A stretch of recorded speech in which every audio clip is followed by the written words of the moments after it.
J'aurais voulu être un acteur, de toujours changer de port. Je crois capter les ondes venues d'un autre monde.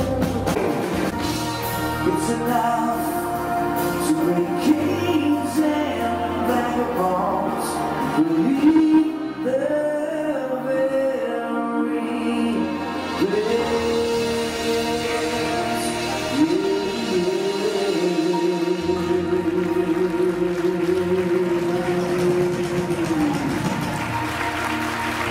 Beaucoup d'émotions. C'était très très très beau. En plus, la musique était très bien, les voix étaient fantastiques et les danseurs et les lumières étaient vraiment. Je m'attendais pas à ce que ce soit aussi bien en fait. Donc vraiment bravo. C'était fabuleux. Musique parfaite, chanteur hors pair. Voilà, une très très belle ambiance. On demande encore plus de spectacles comme ça à Tel Aviv. Ça va, comment ça s'est passé? C'était difficile parce que j'ai ce qu'on appelle des diverticules, c'est-à-dire que c'est des hernies dans les intestins. C'est le premier signe du vieillissement. Donc, et un être humain normal, logiquement, il chante pas. Hein. Là, je viens de vivre 1h45 d'enfer.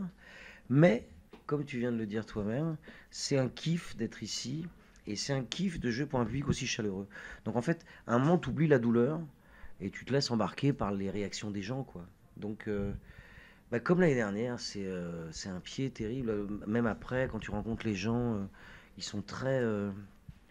C'est un super public, c'est un super public. Alors effectivement, ça fait la deuxième fois que vous veniez en Israël. En 2016, déjà, vous avez rendu hommage à Michel Berger. On s'est rencontrés avec Batsheva Productions, qui m'a demandé si je serais OK pour venir présenter le spectacle que je présente depuis presque 2 ans, depuis 2 ans, un peu plus de 2 ans, un hommage à Michel Berger, de venir ici le présenter. Donc moi, tu penses bien que voir mon metteur en scène dans son pays, dans sa ville de Hadera, à côté de la mer, travailler sur Rockstar et en même temps faire 3 spectacles à Ashdod, Jérusalem et Tel Aviv, j'ai dit oui tout de suite. Et quand ils m'ont proposé de revenir, l'idée était de faire un nouveau spectacle où Michel Berger serait encore le fil conducteur, mais d'une autre manière. Donc, quoi de mieux qu'un album que j'avais sorti en 2011 qui s'appelle Opéra Rock, qui résume 20 chansons, 20 comédies musicales et opéras rock francophones et internationaux. C'est mes chansons préférées en fait de divers spectacles qui vont des 10 commandements à Mozart en passant par le Roi Soleil, le Roi Lion, Fame, Cats, Starmania, etc. Moi j'avais l'impression vraiment d'avoir vraiment du mal à sortir les notes parce que le problème c'est que ça crée des problèmes respiratoires quand on peut pas bien chanter à cause de sa ceinture abdominale. Et là, ce soir, j'ai joué carte sur table. J'ai dit, je peux pas. Normalement, je peux pas. Comment on appelle ça en hébreu? Non. Tachles. Ça veut dire quoi? Ça veut dire on est vrai, on est direct, on est cash. Voilà, exactement. Tachles. Redis-le. Tachles. Tachles, d'accord. Parce que l'année dernière, j'ai appris un autre mot, c'était la rasra. Oui, je sais. Mais ça a fait marrer tout le monde. C'est devenu le leitmotiv pendant les 3 concerts. Et donc là, Tachles, je vais le replacer, ça, d'accord. Est-ce que j'ai visité?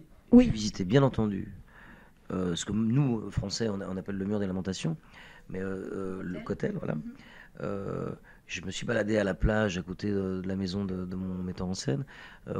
J'ai visité un peu Tel Aviv, j'ai fait quelques restos, etc. Ça, j'ai vu surtout, encore une fois, une ville avec des gens qui ont des bons regards. Voilà. J'ai pas retrouvé cette espèce... en France, il y a beaucoup de gens qui pensent que c'est un pays où ça peut sauter à chaque coin de rue. Tu ne sens absolument pas ça quand tu es en Israël. Il y a une espèce, au contraire, de... Moi, je me sens plus en sécurité ici qu'à Paris. Je le dis très honnêtement. Voilà. Donc, ce soir, tu as rendu hommage à 2 grands de la chanson française, Johnny Hallyday et France Gall, qui nous ont quittés il n'y a pas longtemps. Quelles étaient tes relations avec eux? Johnny, je l'ai rencontré une petite dizaine de fois. Il a toujours été très bienveillant et très sympa avec moi et très flatteur. La première fois où on s'est rencontrés, je faisais Starmania. Il avait flashé. Il adorait la voix de tête, les voix falsetto, les voix aiguës, très fines.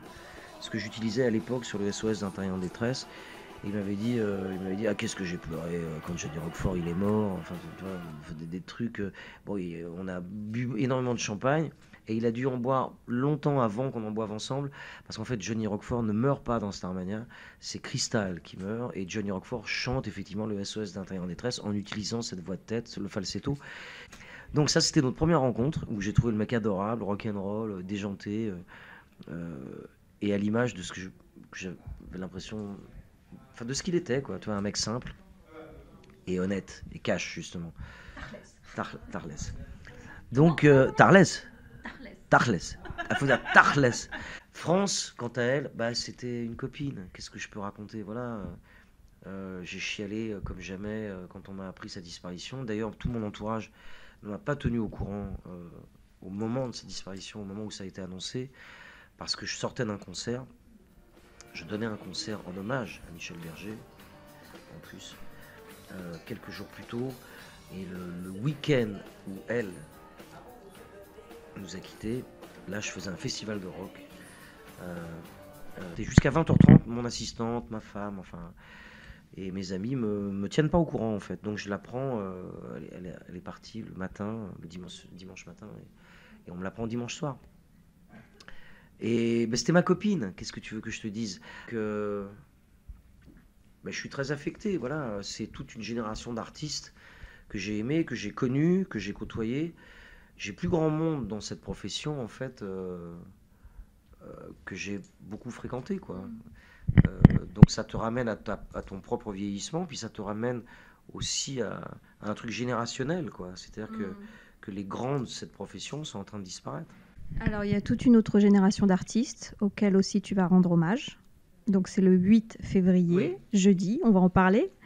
Qu'est-ce qui nous attend ce 8 février, donc avec ce fameux concert Classic Rock? Alors, Classic Rock Tribute, en fait, c'est un hommage à tout le classic rock, ce qu'on appelle le classic rock. Donc, ça veut dire qu'il y aura Led Zeppelin, Deep Purple, les Beatles, les Rolling Stones, Prince, Stevie Wonder, Guns N' Roses, U2, enfin, tu vois, voilà. On va vraiment faire un melting pot de toute cette culture du rock anglo-saxon. Je vais être en roue libre, c'est-à-dire que là, on est vraiment dans ma culture personnelle. Ça me demande moins d'efforts de faire ça que ce que j'ai fait ce soir. Il va y avoir des chansons que je connais sur le bout des doigts. Voilà. Alors après, la difficulté, c'est de le mettre en place avec des musiciens que je ne vois qu'une fois par an en Israël. Voilà, ça c'est compliqué. Qu'une fois par an en Israël. Donc on peut espérer retrouver un concert l'année prochaine. C'était sous-entendu, en tout cas. C'était pas Tarles, mais c'était sous-entendu. Écoute, je me trouve gris, tellement je suis fatigué, tellement je suis attaqué ventralement. Donc si ma santé va bien, que je rentre en France, que le scanner est pas rempli de saloperies dans mon ventre, oui, il y a des chances que vous me renvoyez ici, toujours avec Batcheva Productions, parce que de toute façon, c'est plus une histoire familiale, c'est surtout une histoire familiale. Et puis on sera toujours là pour vous suivre, les mêmes journalistes. Merci beaucoup, Renaud. Merci beaucoup.